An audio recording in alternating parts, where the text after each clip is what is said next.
pegamos una piedra como un árbol grande con un corte y tal, los que le pegáramos pues era un golpeazo de... ¿Tienes la misma preferencia? Lo que me había parecido que me había encontrado.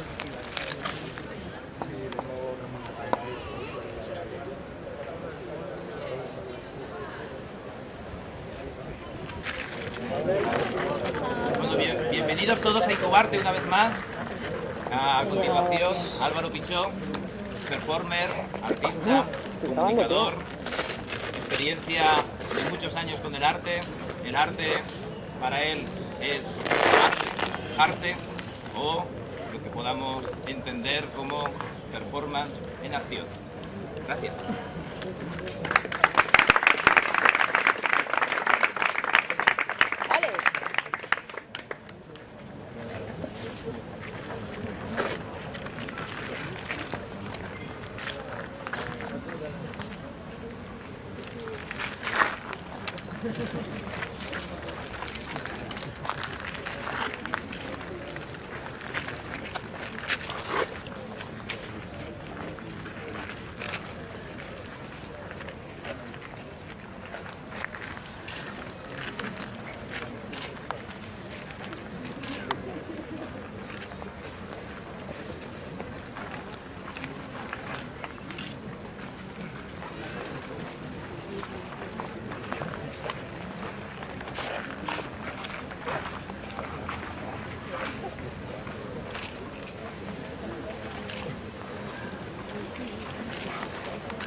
Una carga, ¿no?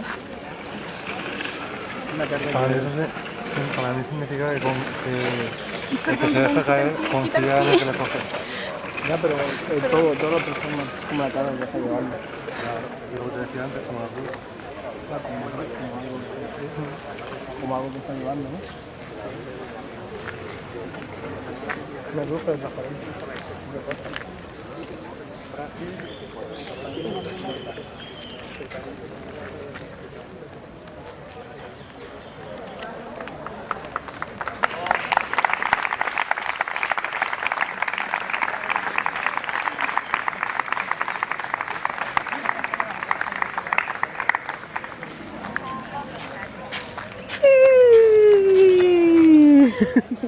Me ha encantado. Qué guay. Me ha encantado. Ay. Mucho, ¿eh? Ya se lo diré en otro momento, pero está encantado.